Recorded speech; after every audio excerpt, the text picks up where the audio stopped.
सहाफत से मुंसलिक मेरे दोस्त और जितने भी यहाँ पे नौजवान क्रिकेटर्स मौजूद हैं उनको मेरी तरफ से अस्सलाम वालेकुम। दियारे इश्क में अपना मकाम पैदा कर, नया जमाना नए सुबह शाम पैदा कर। अब देखना यह है कि यहां पे बैठे हुए जो क्रिकेटर्स हैं वो ग्राउंड में अपने इश्क को किस जज्बे के साथ, किस सोच के साथ और किस बलबले के साथ इस क्रिकेट के साथ जुटते हैं और जीत को अपने नाम करते हैं। मैं राव अरफान साहब को, भाई उमर को और उनके साथ उनकी पूरी टीम को इस बात की मुबारकबाद पेश करता हूं कि यकीनन ये इलाहाबाद और गिरदोनवा के लिए क्रिकेट के हवाले से बहुत बड़ा इवेंट है और यकीनन वो मुबारकबाद के मुस्तहिक हैं। और यहां पे बड़ी बातें हो रही थी ग्राउंड की और गेलन की और इलाहाबाद की। पहले तो मैं ये अदब से गुजारिश करूंगा कि गेलन और इलाहाबाद दो अलहदा शहर नहीं है। इस तकसीम को बराए मेहरबानी, ये मैं पॉलिटिकल बात नहीं कर रहा हूं, ना ही इंतहाबी बात कर रहा हूं, ये मैं बात कर रहा हूं अपनी सोच के हवाले से, एक फलाई और समाजी शख्सियत होने के हवाले से एक पॉजिटिव सोच दे रहा हूं आपको कि अब क्या फर्क है। ना पहले कोई फर्क था ना अब कोई फर्क है। यो जो ग्राउंड है गेलन की वो पूरे इलाके के नौजवानों के लिए है। मैं समझता हूं कि ग्राउंड नाकाफी है नौजवानों के लिए, लेकिन आने वाले वक्त में मुझे इस बात का पूरा यकीन है कि इंशाअल्लाह ताला यहाँ पे और भी ग्राउंड्स बनेंगे और भी डेवलपमेंट होगी। और जो यहाँ पे दोस्त स्ट्रगल कर रहे हैं ग्राउंड के हवाले से, मैं दो बातें यहाँ पे करना चाहता हूँ। एक बात तो मैं करना चाहता हूं एक जिम्मेदार शख्सियत होने के नाते से, और ये भी मैं कोई इंतहाबी बात नहीं कर रहा।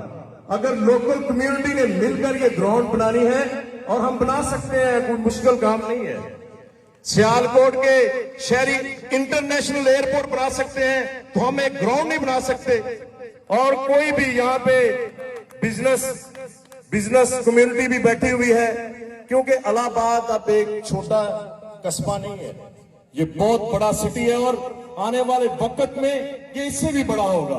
और हमें फैसले तो मालिक के पास है, लेकिन हमने प्लानिंग करनी है, जिम्मेदार शख्सियात ने उसमें हिस्सा लेना है। यहाँ पे इतनी राइस मिल्स के ऑनर है, यहाँ पे इतनी प्रॉपर्टीज के मालिक हैं, मैं भी उनमें शामिल हूं, मैं एक नाचीज बंदा हूं।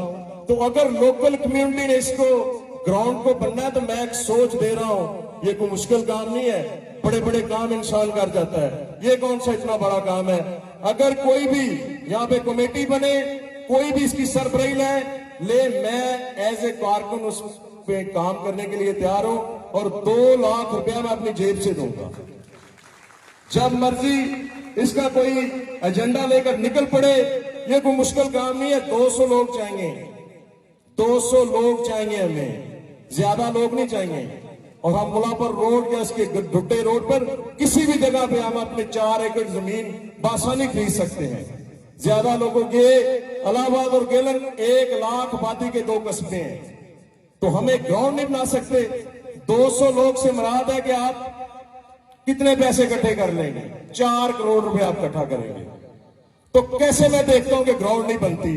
अब एक होगी बात के फलाई सोच के हवाले से कि मैं भी इसी गलियों और कूचों में रहने वाला आपका भाई और आपका दोस्त और किसी का बेटा हूं। अब मैं तो अब दूसरी तरफ कि यहाँ पे पॉलिटिक्स पे भी बात हो रही थी, मैं पॉलिटिकल वर्कर हूं और अपनी सारी जिंदगी को मैंने पॉलिटिक्स पे वक्फ किया हुआ है और आने वाले वक्त में ये साबित भी होगा। मुझे ना किसी की तनकीद की परवाह है, ना किसी का डर और खौफ है। जो मेरे अंदर एलिमेंट है मैं उनको नहीं रोक सकता और ना दुनिया की कोई ताकत रोक सकती मुझे। जहां पे जरूरत होती है वहां पे नजरिया पैदा होता है। तो आप मुझे एक बात बताएं कि आपके इलाके में 1 लाख आबादी के 2 कस्बे हों, तो उनका नुमाइंदा लोकल होना चाहिए या लाहौर का होना चाहिए। और इसी सोच में मुझे अल्लाह के फजल से ताकत और हिम्मत दी है कि आने वाले वक्त में जहां पे मुख्तलिफ पॉलिटिकल पार्टीज के लोग बैठे हुए हैं, ना ही को मैं आज किसी से वोट की इस्तदा कर रहा हूं, ना ही कल इलेक्शन हो जाना है। मैं एक सोच और नजरिया दे रहा हूं, एक नियत दे रहा हूं कि एक एक वोट का कैंडिडेट यहां पे आके इलेक्शन लड़ सकता है, तो मेरे तो बहुत जिदात यहां पे, मेरा तो जीना मरना यहां पे है, तो मैं इलेक्शन क्यों नहीं लड़ सकता? अगर आपके वोट की ताकत से, अल्लाह के फजल से अगर मैं असेंबली में पहुंचा, तो मेरा आपके साथ, नौजवानों के साथ ये पब्लिक प्लेस पर वादा है कि यहां पे एक नहीं 3 ग्राउंड बनेंगे। ग्राउंड क्यों नहीं यहां पे बन सका? इलाहाबाद कंगनपुर रोड, चूनिया रोड, कसूर रोड और दीपालपुर रोड का मसला सीवरेज का क्यों नहीं हल हो सका? उसकी रीजन एक है कि आपके नुमाइंदे लाहौर रोड रहते हैं, उन्होंने हफ्ते में, एक माह में या एक साल में या 5 साल बाद सिर्फ आपसे वोट लेने आते हैं और ये आपको मैसेज देते हैं कि आप महकूम हैं, हम हाकिम हैं, हम जब आएंगे आप हमें वोट देंगे, लेकिन मेरी आवाज उन तक अगर पहुंच रही हो तो अब वो वक्त गया, अब वो वक्त गुजर गया। आपने जितने वोट लेने थे ले लिए, और मुझे बड़ी इस बात की भी तकलीफ है कि हमारे हल्के में नेशनल असेंबली से लेकर सूबाई असेंबली तक एक भी कैंडिडेट लोकल नहीं है। और आप बात करते हैं ग्राउंड्स की, कैसे ग्राउंड्स मिल जाए आपको, कैसे डेवलपमेंट मिल जाए? कुछ चीजें आपका राइट होती हैं, उनका डेवलपमेंट के साथ कोई तल्लक नहीं होता।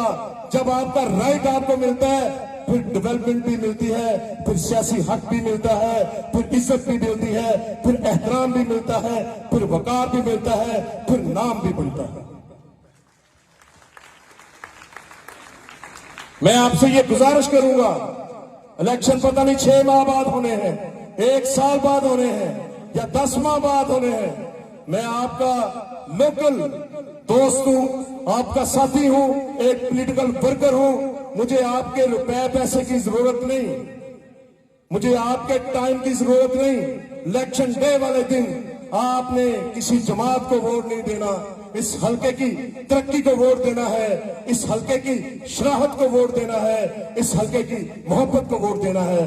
अल्लाह आपका और मेरा हामी और नासर हो। पाकिस्तान जिंदाबाद। निगाह बुलंद सुखन दिल नवाज, जहां पुरसोज, यही है रफ्ते सफर मेरे कारवां के लिए।